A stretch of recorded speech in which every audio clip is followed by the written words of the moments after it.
EFT, Testing. Houston. Support for this show, Politics Done Right, comes from politicsdoneright.com, publishers of How to Make America Utopia, Take Away the Economy from Those Who Rigged It, As I See It, Class Warfare, The Only Resort to Right-Wing Doom, It's Worth It, How to Talk to Your Right-Wing Relatives, Friends, and Neighbors, and other books written by Egberto Willis.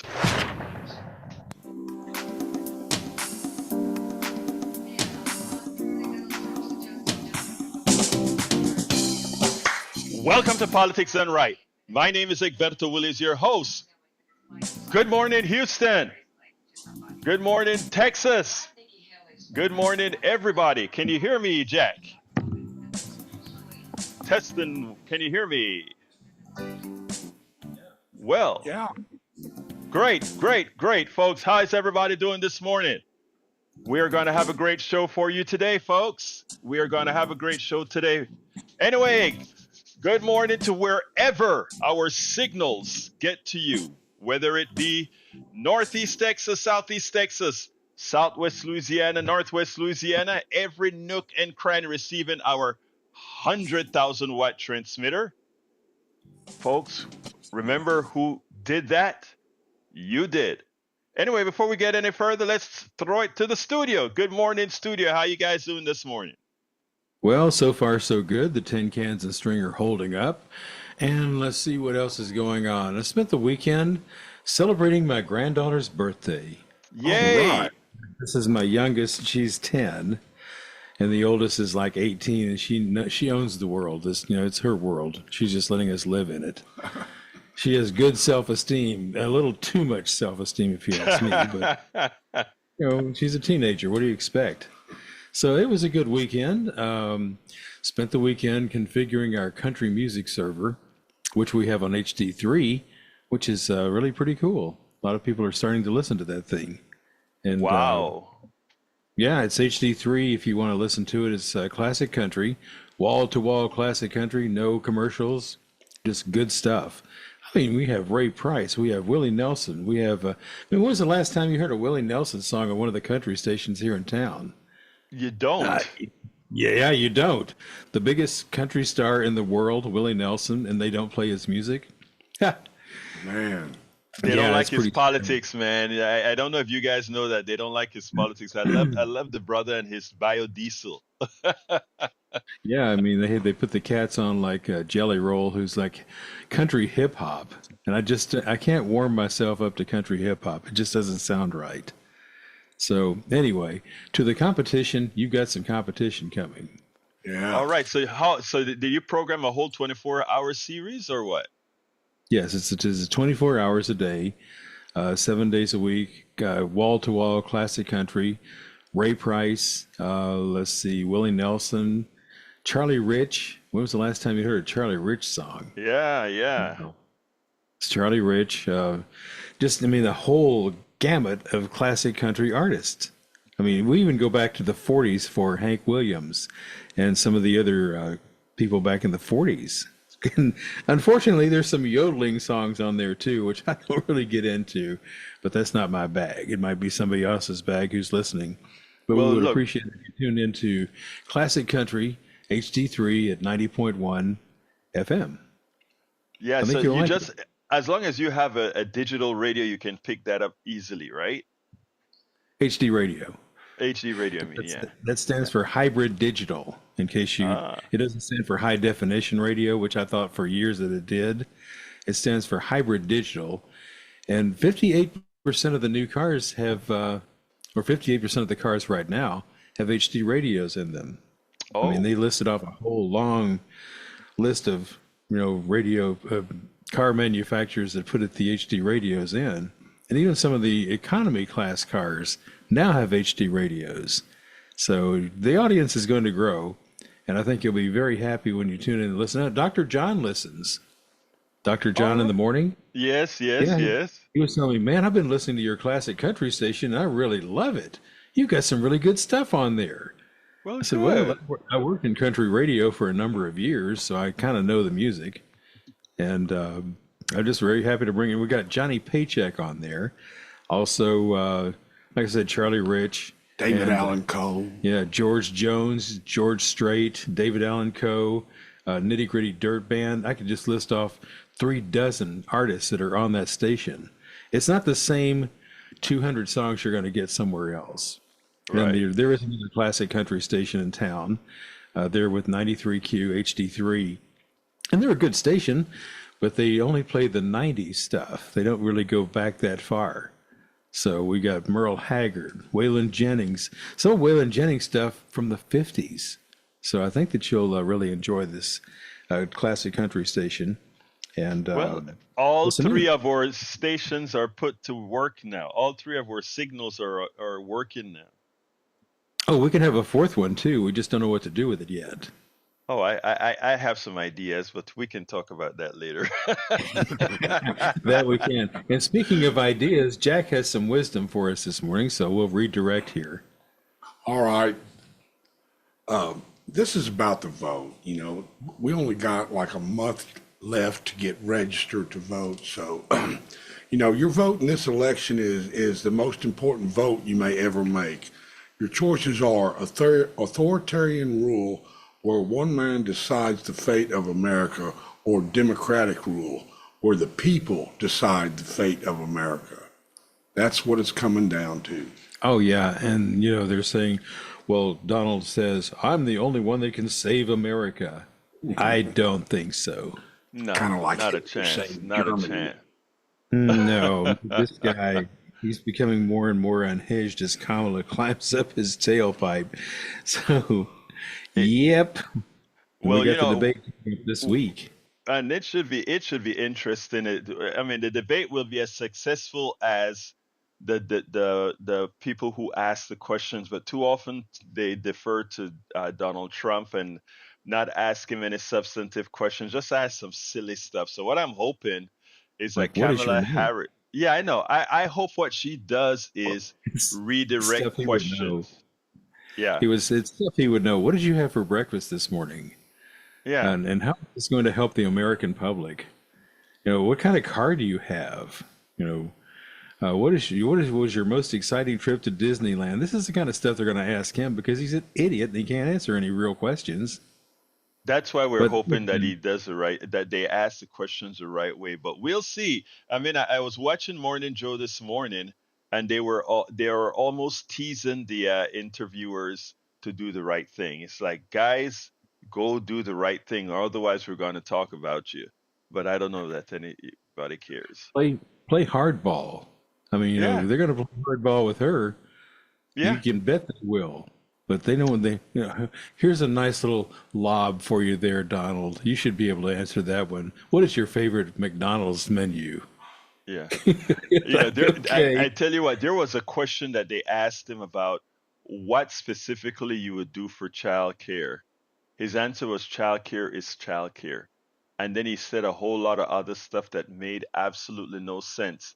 And he was at the economic summit, I think in DC or one of those places, and they gave or New York, I don't remember where it was, and they gave him an ovation. I sat down there and I'm like, what did nobody knew what he said. Well, they're just amazed at the ability to form words, I suppose. anyhow. But look, Jack, I am glad that every time for the last 3 times, Jack, you've actually brought up that stuff about people registering to vote, and thank you for doing that because it is important, folks. They purged 1 point something million people off the rolls here in Texas. Now, let me just be fair here. This is not something non-standard, okay? The rolls are constantly purged to remove dead people, to remove people that have moved, etc. But they're framing this 1.3 million folks that they've removed in a form that try to imply there's some sort of a voter what is it? Something that's untoward. In other words, that this is a voter illegal stuff going on that they're trying to solve. None of that is true. But what is true is that they will err on the side of removing people that shouldn't be removed. So please, as Jack said, and I'm glad Jack, I hope you remind us about this every morning. Sometimes I get so taken up with a particular policy. The most important thing that we need to tell folks to make sure you register to vote within the next 30 days because again, you don't have much time. You have to register to vote within the next 30 days. In the case of Harris County, you can go to harrisvotes.com to see if you are registered or if you've been removed from the rolls. I did that for the entire family about a week ago to make sure that we were still on the rolls. I'll be doing it on a weekly basis to make sure that the crooks in Austin do not remove us from the rolls, and everybody should be doing that as well. Everybody should be checking periodically between now and the election, actually between now and 30 days before the election, that you're not removed from the rolls. It's important because the only way for them to win is to cheat. Right now, Americans are getting very smart. They're becoming very aware of what's going on. It's so much so that even Colin Allred is in the hunt. And when you see Liz Cheney comes out and says, "I will be," and I am not a fan of Liz Cheney's policies, but the fact that she sees the dangers of Donald Trump and his cronies like uh, Ted Cruz and others, the fact that she sees that and that she is willing to put her weight behind a Democrat, that is almost blasphemy, guys. But that's what she's doing. That should tell you something. Guess what? Texas is in play. It's a fifth, I think it's a 49-45 race right now in Texas at the presidential level. And it may be closer from the real polls on the senatorial level between Ted Cruz and Colin Allred. So what we're looking at is people waking up, people seeing what's in their best interest, and they're starting to act. You know, over the weekend, I wrote one of my newsletter, a Substack newsletter, and it was from the one of the programs that I did here last week. I think I called the title of the article that I wrote was called "Multiracial Organizing is Required to Make America We the People, Not We the Oligarchy." And it's from one of the programs that we did here where we discussed Reverend Barber going into Appalachia and all these other places where there's white poverty, heavy duty white poverty, some 35-40% of the population in Appalachia, sometimes more, 50% of the people are on federal assistance, etc., etc. And Barber goes into these regions and has people in these regions trying to show that the commonality of poverty, whereas poverty, folks try to make it a racial issue, poverty is an American issue, but the plutocracy does it in such a manner that it plays on people's racial rearedness. And after I wrote that article, I got a great message from one of our listeners, Ira Denver. And when I read the note, I didn't know how to feel about it because I know the work that we're trying to do, not only to unite people, but to get people thinking on their own, to get people thinking in their best interest. Because if you think about your personal best interest as a middle class person, as a working class person, that in general is the best interest of us all. And he pointed out something that I hope is changing, and I don't want to say hope, but I want to further say I know is changing. I'm going to read the answer he gave me. It was a pretty long answer he gave to the essay that I wrote, the news article that I wrote. And he wrote the following. He said, Egberto, thanks for spotlighting the work of Reverend William Barber and the Poor People's Campaign. You write Statistically, while Black and other people of color disproportionately experience poverty, but you also point out numerically there are more white people. US population is roughly 60% white, 30% Black, Hispanic, and other. But later you say social safety nets are often stigmatized as programs that disproportionately benefit uh, people of color. This comment appears to contradict your earlier correct assertion. Safety net programs and some other public service do, in fact, disproportionately benefit people of color. And he's right about the how I expressed it, because if people of color are disproportionately poor, I'm not saying mostly, I said disproportionately poor compared to the white population, what happens is that mean the aid that goes in, you would think is disproportionately disproportionately skewed towards, let's say, Black and brown people, because again, proportionally they are more in poverty. Unfortunately, I should have expanded more on that as well to Ira Denver, because there are programs that farmers get that because of discrimination, uh, farmers of color are steered away from. And in fact, there are several lawsuits out there that says, hey, we are due this from the government because of the farming bill, etc., that they don't get. So there are a whole lot of these programs that should benefit everybody of a certain economic level should get IRA that they don't. But that's not the most important part of Ira Denver's response.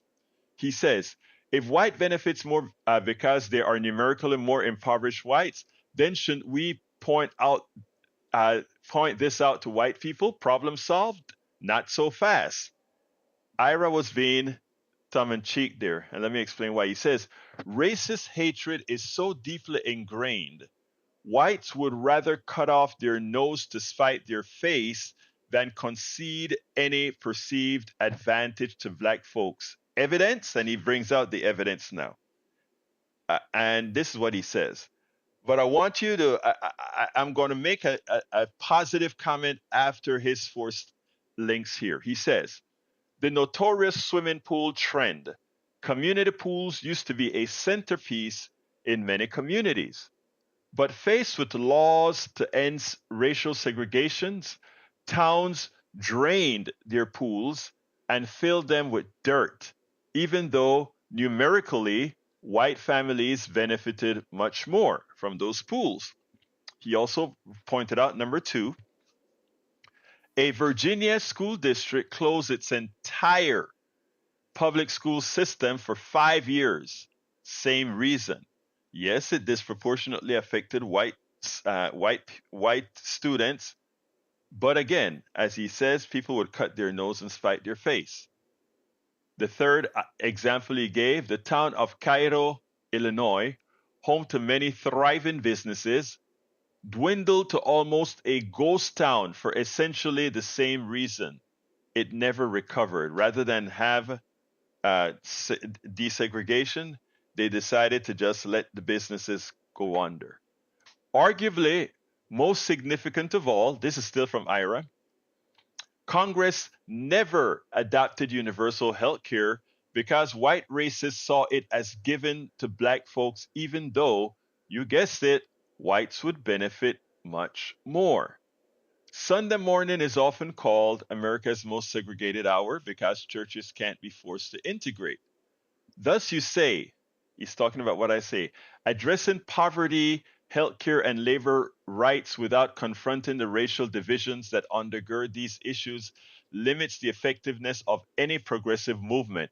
Multiracial solidarity is essential, exactly. Otherwise, it is filling pools with dirt. No easy answers. To me, it boils down to marketing, but that, my friend, is a whole other conversation. So says Ira. That response is a powerful response to what I wrote, because what I constantly say is we have to focus on economics And what he is saying is, yes, we have to focus on economics, but we also have to focus on, in effect, racism. And my contention to that is I can't change somebody's heart, but I can change their minds. And I'm saying this now from some experience in that when as all of us as human beings have the same proclivities for hate, the same proclivities for love, the same proclivities to do right, the same proclivities to do wrong. We all can do those things. We are human beings.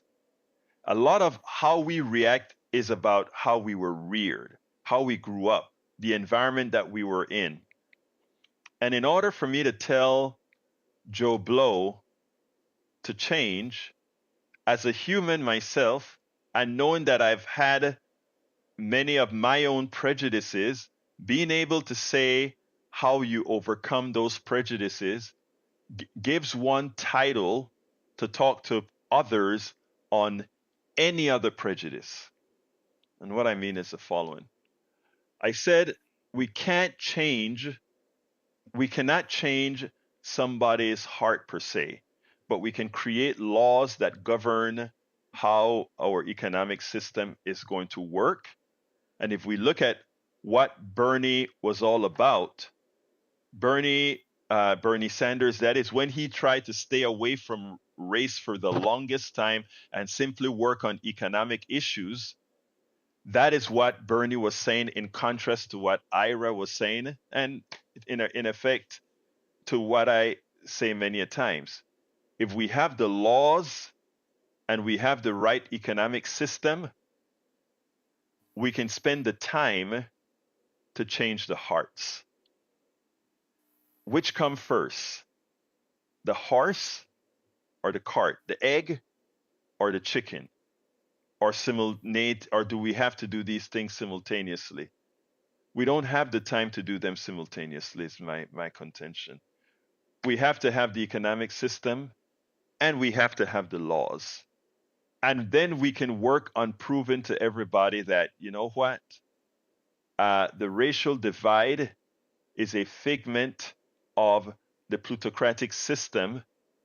It's something that was designed to keep people separated apart so that we don't all come together and see who the culprit really is. The culprit isn't the other. The culprits are the executives sitting down in making the economic policies of the country. You change the economic policies of the country by law, and you work on the hearts that's been maimed, that's been harmed, that's been hurt. When people call me by names and I tell them, are you having a bad day? It is recognizing that most of the blame for the way folks are, I generally don't put on them initially, but in the system in which they were reared, in the system in which we were all reared, in that system that foments hate. When you look at how Donald Trump practices his politics, that is what we have to see. And that is what I make sure to put out there. So, to my brother, Ira Denver, that was a very important reply, a long reply to the article that I wrote. And I hope I gave an acceptable response that you were able to get. But if one person wrote that as a response to that article, and by the way, that article is titled Multiracial Organizing is Required to Make America We the People, Not We the Oligarchy, because they're all tied in. But it's how and what do you cover first, in my humble opinion. And one last mea culpa, why I take many of the stances that I take. I've always spoken about I am from Panama, so I have several identities for those who like to think, for all of us who should also think identities. I'm Black, I'm Latino, I'm Caribbean, I'm West Indian. All those are the different things that define, from my part of the world, that's a standard identity. If you live in Colón, Panama, or Limón, Costa Rica, or Honduras, or the western, the east, if you live on the northern in some places, or eastern coast of Central America, that's who generally, and you have pigment, that's generally who you are. Now, we were all reared down there to be fairly homophobic. We were reared down there to be fairly sexist and to some extent misogynist. Not as much misogynist, but sexist. And that's what I brought to me to America. And learning and learning and learning and having women take me into their arms and teach me, not only mentally was I able to rid myself of homophobia and sexism, but also change the heart, because it's not enough to know things intellectually solely, but there's this sort of muscle memory of the brain because of how you were reared. If you were reared a racist, then even as you know it's wrong, even as you know, I say it's wrong. It's not only wrong, it makes absolutely no sense. It's stupid. Even as you know that, because of how you were reared, there's still that little angst in there that causes your reactions.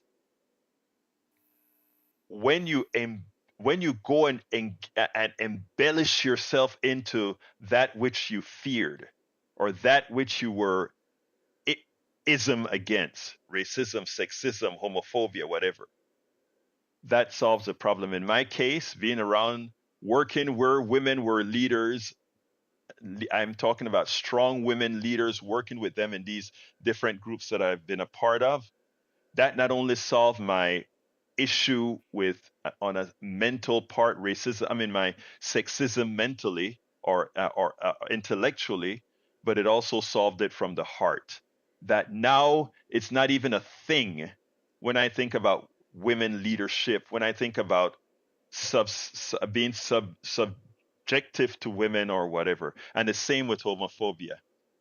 When I started hugging my gay brothers and realizing, oh, I don't feel like, is there somebody watching me? Is somebody seeing it? I've really overcome, not just mentally, not just intellectually, but from the heart. I hope that I hope that bit of rambling that I just gave on these particular issues made some sense, and not only made sense to others, but could change some initial behavior and altogether change their mindset.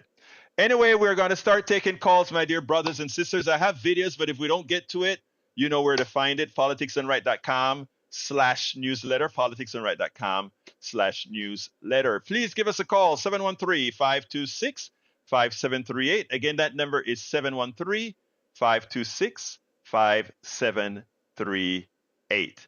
Anyway, let's go to the phones. Come on in, Harry. Good morning, Brother Roberto. Good morning, Magic Jack, and good morning, Howard. Congratulations to your granddaughter's birthday, and thank you, Howard, for playing one of the songs that I requested a long time ago, Exoticus Paul Taylor. Anyway, let me get into what you were talking about, Roberto. Ira Denver, he makes a lot of sense in that article. He's absolutely correct. And I mentioned this on the show months ago when you're talking about racism and you're talking about homophobia and sexism.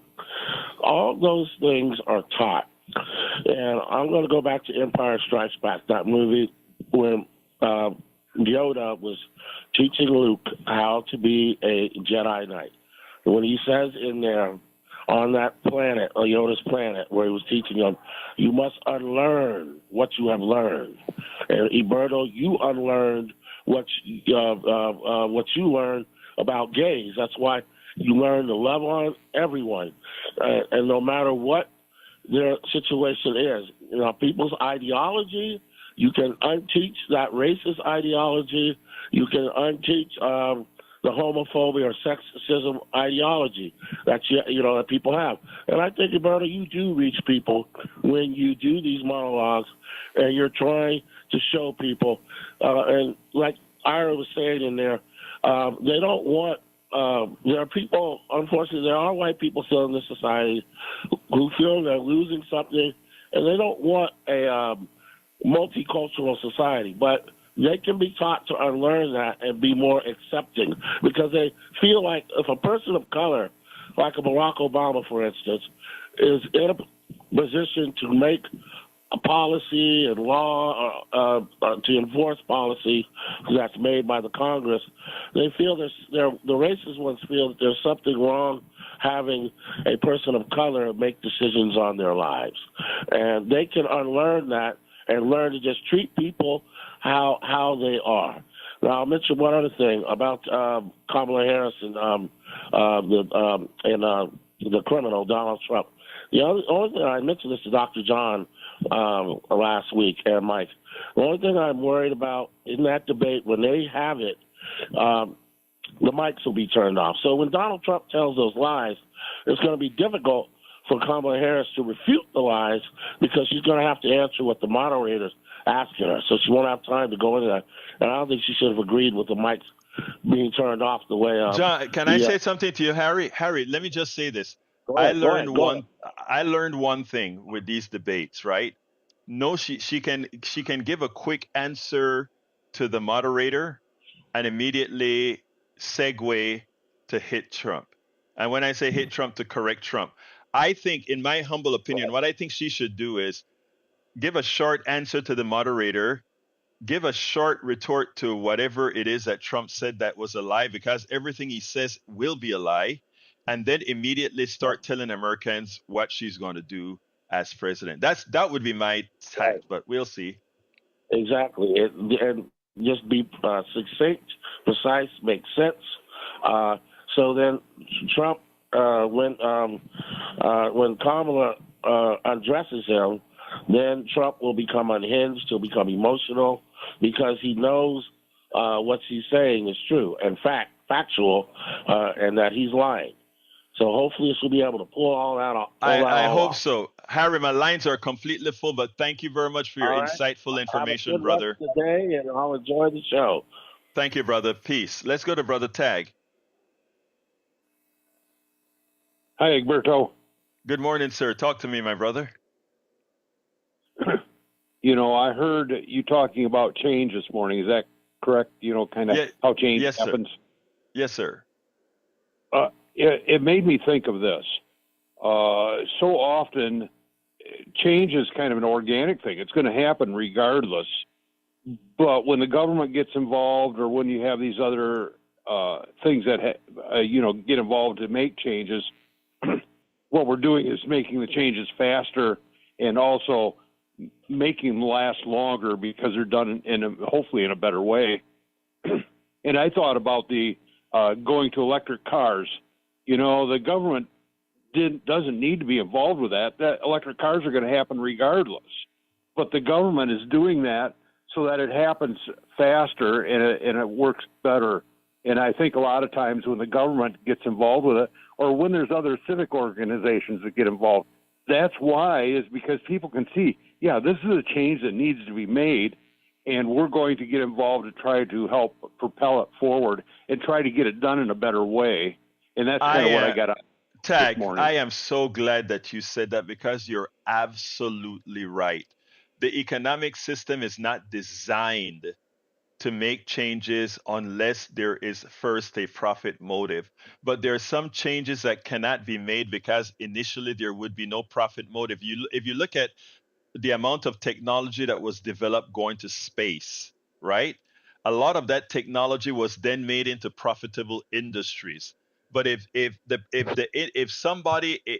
corporations had to first put the initial investment that our government, we the people, invested in NASA to create things to create all these different products like microcontrollers and all these things that were first developed for the Apollo or the Saturn or all these other things, industry would not have invested in that because, again, there was no way to make a profit. The profit model didn't work for that.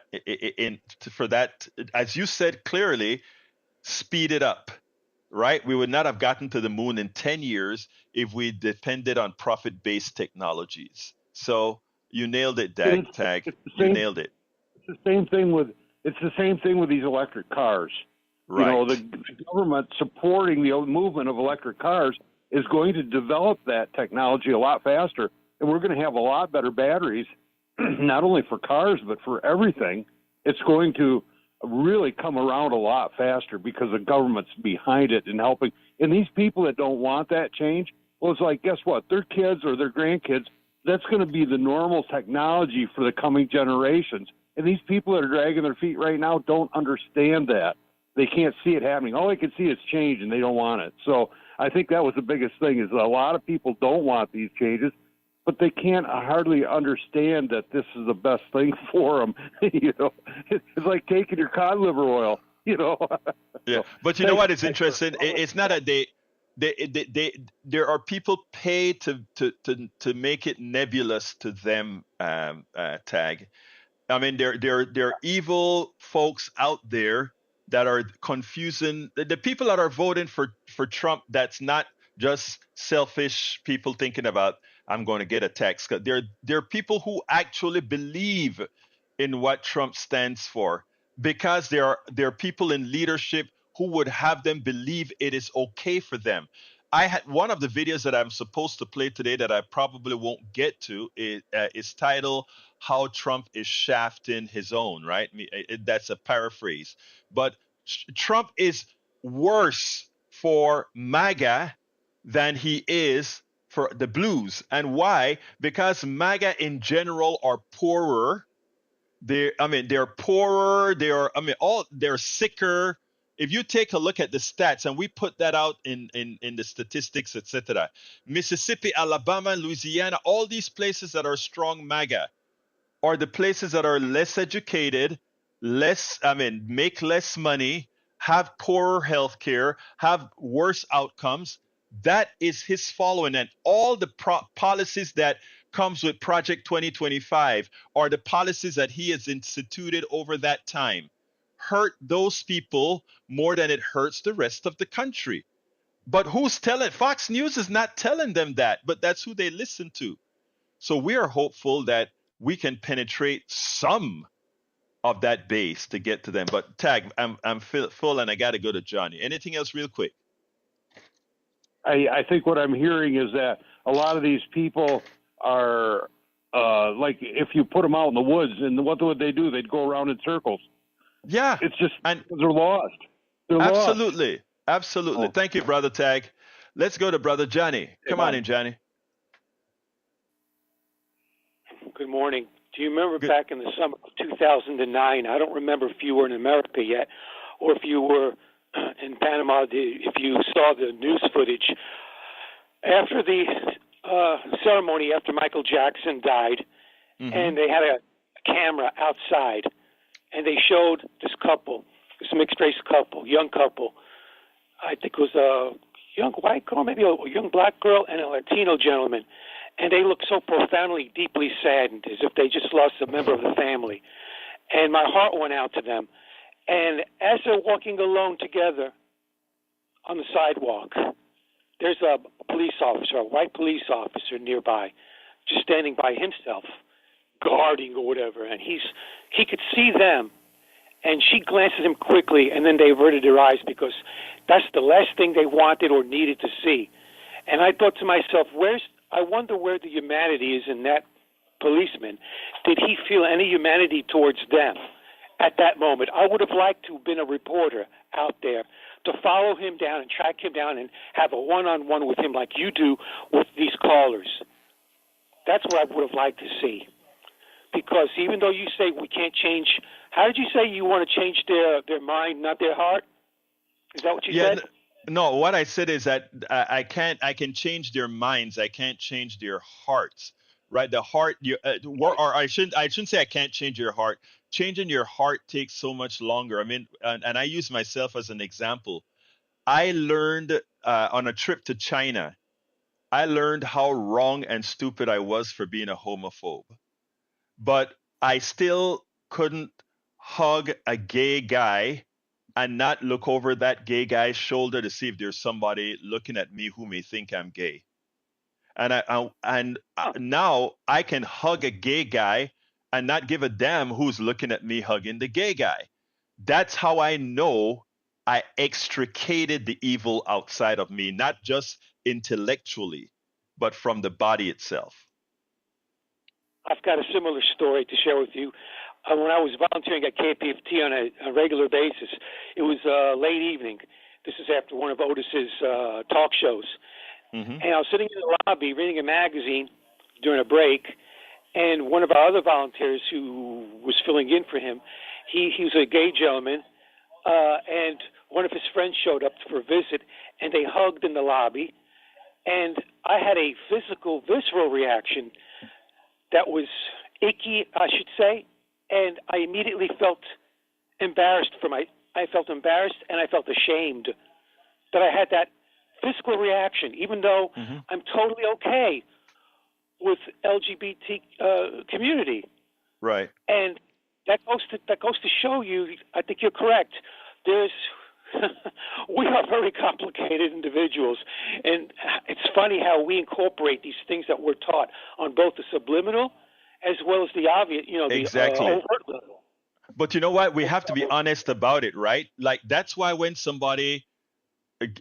I know somebody has a reaction because they see my blackness, right? I don't immediately say, "Oh, you damn racist" or anything like that. My first thing is to say to that to understand that they were reared in a racist community. They were reared in a racist country, right? So these are things that I mean, that's you were trained that way. If I was raised the sexist and it took me a while before I got over it, I should expect that for every of the isms that are out there. And that is where having I grace sure to hope others. Grossman doesn't have to go all the way to China to learn what he needs to learn here at home. That's all I've got to say. It's amazing, right? Have a great one, Johnny. Let's Take teach care. them the numbers. People like the economics. Let's teach them how they save money with universal health care. Let's show them that way. Right. Well, that will change the intellectual part. It won't change the heart, but that's why I said we need laws and economics first. We can work on the heart, and the heart will drive right into the economics. I like what Bernie had to say, but we'll talk about that another time because my lines are full. Thank you, Brother Johnny. Let's go to Brother Peter. Come on in. Good morning. Hey, good morning, Edberto, and Politics Done Right family. Long time no speak, and I guess got 2 quick points for your family this morning. So first question is, were we better off before Donald Trump came on the scene? That's a common question, and the answer is yes.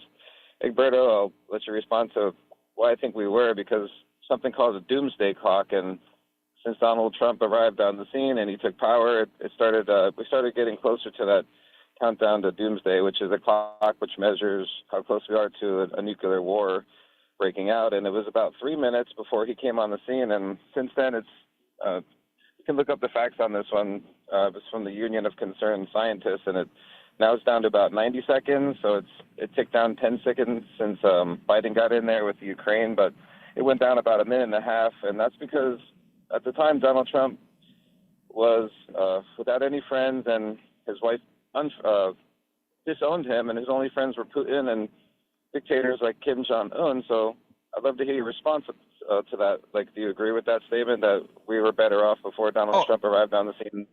We were definitely better off. We were definitely better off before Donald came to the scene. Not only that, but he is responsible for hundreds of thousands of deaths, not only in the United States but around the world, for the way he tackled the COVID-19 crisis. Let's look at how Obama and even Bush tackled the H1N1 and other types of these diseases to mitigate it before any real problem. So there's no doubt about it. And I hope Kamala, when she answers that question when she retorts what he has to say, whether you're better off, that she's ready for that answer. Peter, I'm full of calls. I got to go, but thank you so kindly. Peter is running for CD2, right? That's right, U.S. House, Texas District 2. So the change you were talking about, I am the change. I'm a public servant. I'm a educator. And Dan Crenshaw is a self-interested public. Thank He's you. not a public servant. Any data you can, track that to. You got your plug, Peter. Got to go to Jimmy. Thank you, my brother. Thank you, brother. Peace. Let's go to Jimmy. Come on, brother Jimmy. Come on in. Happy Monday, Egberto. Happy Monday to you, my brother. Racism in our society. Yesterday, I was watching 60 Minutes. The whole program was about 9/11, when the two buildings were knocked down in New York City back in September 11th, 2001. The program was about the brave firemen. I did not see one black fireman. They take those jobs and pass them down to their sons and their brothers, and they keep the fire department white, virtually all white. And that's the reason why a lot of the black families are poorer than the white families, because of the hiring policies of many of our big institutions. They just hire white people, their white friends, et cetera, and they don't hire the black people. And for many years, they were only hiring black people for janitors, garbage men, and shoe shine boys. And let me just say this, Jimmy. Let me just say this. First of all, you as a white guy, folks, I know Jimmy personally. Jimmy's my buddy. It is you getting that out of that program on 60 Minutes tells me a lot about you. Okay, I mean, it's because it wasn't a racial program or anything like that. But to see that there was one, I think, that it was over what a city like New York, what the fire department looks like, and you noticed it. It tells me that there's much about you, brother. Continue. Yeah, well, I heard about how they passed the jobs down to their sons and their brothers, and they talked about that too. But they did show, I think, one black lady who was a fire person, but they just basically didn't hire black people. They just passed the jobs down from one white person to another. Incidentally, about Trump, a lot of people I know say that they don't like his personality, his name calling, et cetera, but they do like his economics. So we've got that thing going on with the Trump supporters, and we've got to show them that his economics are not good, they're not fair, and et cetera on that. And I do want to say, also, there's a good organization in Houston that fights racism. It's called the Center for the Healing of Racism. I love the word healing, like racism is a disease. Right. A lot of that. Things are changing rapidly, but that's what's been going on in our society. Thank you very much, Jimmy, for your thoughtful call, my brother. You have a good one, all right? Thank you. You too, Alberto. Take care. Let's go to Brother Donald.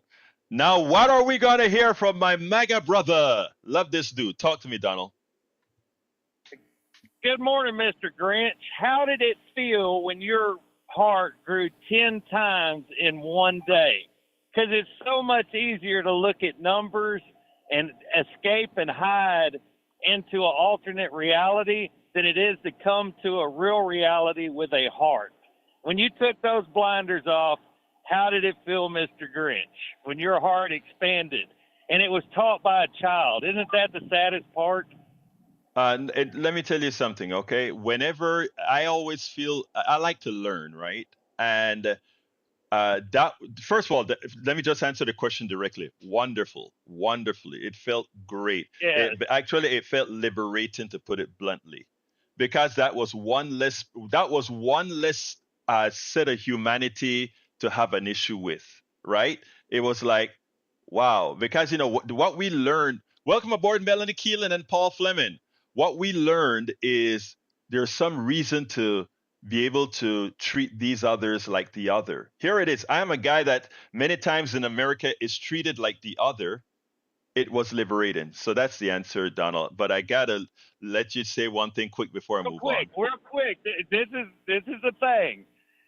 I've got friends that are not like me. And you know what hurts me the most? When they say I'm not their type. It breaks my ego because, I look at myself and go, hey, women want me, whatever, guys want to be like me. And to have a guy go, you're just not my type, it's like, oh, that hurts. Well, But Donald, this is- here's the deal. Donald, here, you're my type, Donald. All right? You're my type. All right? Take care, brother. Peace. All right, Let's go later, to. man. All right, peace, brother. Let's go to Patrick. Come on in, Patrick. Hey, good morning. How are you? Good morning. How you doing, my brother Patrick? Talk to me. Doing good, doing good. I wanted to talk about the end of a Wednesday show. You were speaking to Brian about, I don't like calling them trans or non-binary or anything because they're just people. But Right. I have to identify them that way so we'll understand what we're talking about. But he called up, and he's called up a number of times. He's concerned about folks that he perceives as a problem when they're not. And I'll get to that in a second. But he was so worried about it. He was worried about he's a man without even a child, and he was interrogating you on how you raise your family, which I want to commend your patience on not doing what most people would do, because most people, if you start telling them how to raise their daughter or something, they're going to try and take your head off. So I appreciate your patience on that, and that shows to be an adult. And when he started going through statistics, and we can go through some statistics, I went over them this weekend. The number I found most often for non-binary people that are claiming the lifestyle or identifying that way, it was 1.8% of the population, and that's people that are open about it. And I saw up to 5%, and I saw as little as 1.5%. But one of the things that Brian does is he'll call up whenever there's a shooter that might have been non-binary. And he's done that twice, and I think we've been on for about a year in this time slot, so he's done that twice. So that means that there was 2 out of about 700 shootings in the United States in the past year that were non-binary individuals. And when you put that up against it, the most common 1.8% of the population, that means that a white person is approximately 10 times more likely to shoot somebody than a non-binary, or a white man, I should say. So to be fearful about that is, what his words were, is stupidity. He said that what you were talking about was stupidity, but what you were talking about were facts, and then he got in your business about your family, which is that weird meme that the Democrats are doing, and it's working. And I mean, it's a really good example of it. There is no there, and the campaign against these poor people has been set up by billionaires that just hate. Exactly. Elon Musk put a lot of money towards this, and I think it's because of his daughter. But I found an interesting thing when I'm almost done here. I found an interesting thing over the weekend when I did a little research and homework on this. It's very, very common for a man late in life to actually discover that he has a female brain. And so that's probably the least likely people to be the quote-unquote woke to me. So they're not even identifying accurately the folks that are going through this. Patrick, I hear you. I got to go because Brian is waiting now, and I have to give him his 2 minutes. But thank you, my brother. Appreciate you. Have a good day. You too. Let's go, Brian. Come on in, my dear brother, Brian.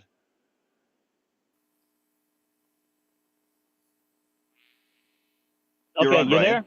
Yes, I'm here. Okay, yeah, let's talk about Kamala Harris for a minute. She went to Hastings College. She graduated 86 of 196. She failed her first bar exam. From 2017 to 2020, she was a senator, and she worked on 164 bills, legislations. None of them passed. None of them. She had a 28% approval rating, yet she didn't get anything on the primary, not one vote. And she also, the 28% approval rating as a vice president. Okay, now let's talk about the last shooter, the one that just shot up the people. Yeah, guess who? Guess what they were? That guy's gay also. He's a transgendered person. The FBI comes up with the stats that says what a mass shooting is. So no, it's not. You need to check your numbers. I'll wait for a response. I really don't understand. Okay, I don't understand you, Brian. I don't understand where that concern comes from. Even the concern, the things that bother you about Kamala, and in comparison to Donald Trump, I think to be honest with you, I think you lose a lot of credibility. I mean, I try to be, I give you a lot of latitude to say your piece, right? But I think you are doing a good job for telling people not to be like you. And that's why just giving you latitude. I hope that you are willing to change as you listen to other people that address this program. But right now, listening to you, I don't have much to say because it's really, it doesn't require a response. I think your statement is good enough. Really. What's wrong with the facts? What's wrong with the facts that I just read? Those things don't matter for where we're at right now. Okay, I'm not even concerned about validating them. But I'm at 56 now, and you have spoken for 2 minutes and 22 seconds, and I got to go to the studio. But you got to say your piece without me interrupting you. So thank you, my brother Brian, for your constant listening to the program, and I want you to continue listening. Thank you, brother. Let's go to the studio. Oh, Brian's input is always very valuable to us, and sometimes it's the way not to do things, but sometimes it is the way to do things, to think about things in a different way. So I'll say that. Another exciting show, Egberto. Thank you very much. And Jack, you got something here? Yeah. He's got something. Yeah, young ladies, you have a huge stake in this election. Your reproductive rights are on the line. Stand up, vote, and claim your power. Absolutely. Absolutely, folks. Look, let me tell you, folks, first of all, love you all of my listeners, all of my callers. This is, we are going to do this stuff, okay? We are going to do this stuff. We're going to win for America.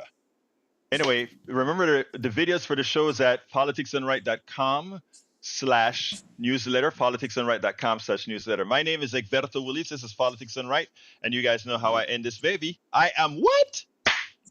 Out! You're listening to the American Democracy Minute, keeping your government by and for the